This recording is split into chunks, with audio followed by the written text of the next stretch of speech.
Olá, alunos da segunda série do ensino médio. Hoje nós vamos fazer a leitura de duas tipologias textuais, que é um trecho de uma crônica e um poema, para a gente trabalhar um pouco sobre as características desse tipo de texto. Nós vamos ler um trecho da crônica Uma Coisa Inútil, por Menalton Braff. Menalton João Braff nasceu na Taquara, Rio Grande do Sul, no dia 23 de julho de 1938, é um contista, romantista e um novelista brasileiro.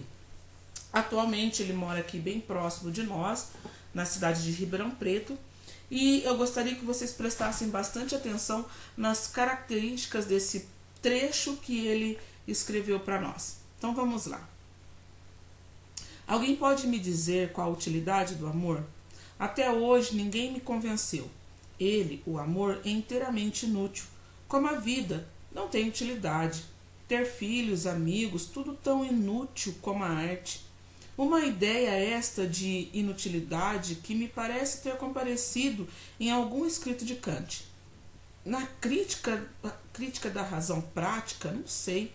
E essa ignorância em assuntos filosóficos me dá coceira no corpo todo. Bem, se não foi Kant, alguém deve ter dito isso. E juro que não foi o inventor. Penso nessas coisas quando tenho de ouvir umas pessoas dizendo que literatura é uma coisa inútil. Sou obrigada a concordar. Se amigo e filho têm utilidade, não são mais amigo e filho, passam a categoria de instrumento. Enfim, serve para alguma coisa. Apesar disso, continuo lendo, e cada vez com maior paixão. E continuo vivo, nem sei para quê, pois se a vida também é inútil. Essa é uma afirmação perigosa, em alguns sentidos letal, pois há pessoas que não se interessam por coisa alguma que não tenha utilidade. Eu gostaria que vocês prestassem bastante atenção nesse trecho de texto a respeito da forma, da linguagem, né? Qual é o formato desse tipo de texto, qual é a linguagem que se utiliza nesse texto. Aqui notem que eu não estou perguntando para vocês se é uma linguagem formal ou não. Eu quero saber se essa linguagem é objetiva ou subjetiva. Agora nós vamos ler um poema de Castro Alves. Acompanhem comigo. O Adeus de Teresa. A primeira vez que eu fitei Teresa, como as plantas que arrasta a correnteza, a valsa nos levou nos giros seus, e amamos juntos, e depois na sala, adeus eu disse-lhe a tremer com a fala, e ela, corando, murmurou-me adeus. Uma coisa entreabriu-se uma noite entreabriu-se um reposteiro, e da alcova saía um cavaleiro, ainda beijando uma mulher sem véus. Era eu, era a pálida Teresa. Adeus, lhe disse, conservando-a presa. E ela, entre beijos, murmurou-me adeus.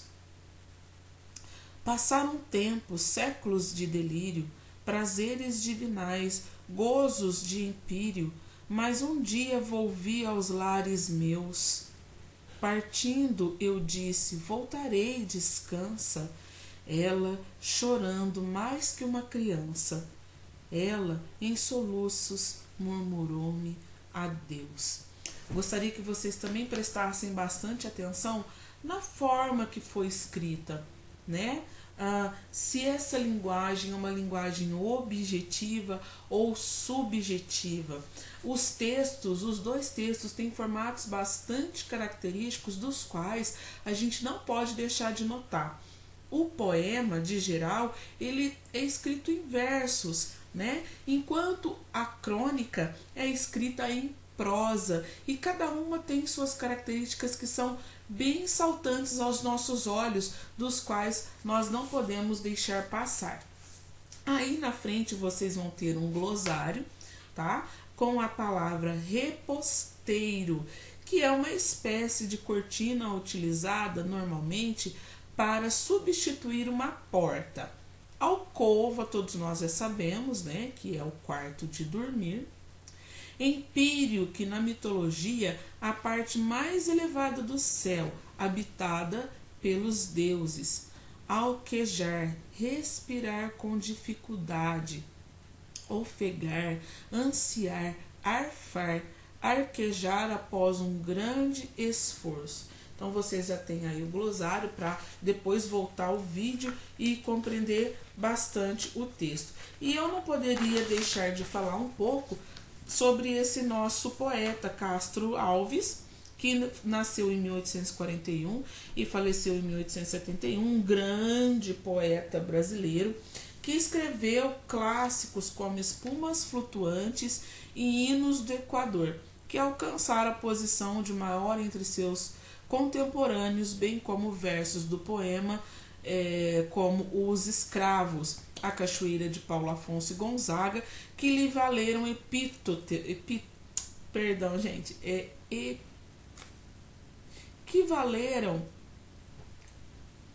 epítetos, que significa qualificação elogiosa, por Joaquim Aurélio Barreto Nabuco de Araújo e por Júlio Afrânio Peixoto. E eu deixo aí esse pequeno texto que fala sobre o Castro Alves também, para que vocês realizem a leitura posteriormente, porque faz parte do material do Aprender Sempre, ok? Forte abraço, até a próxima leitura!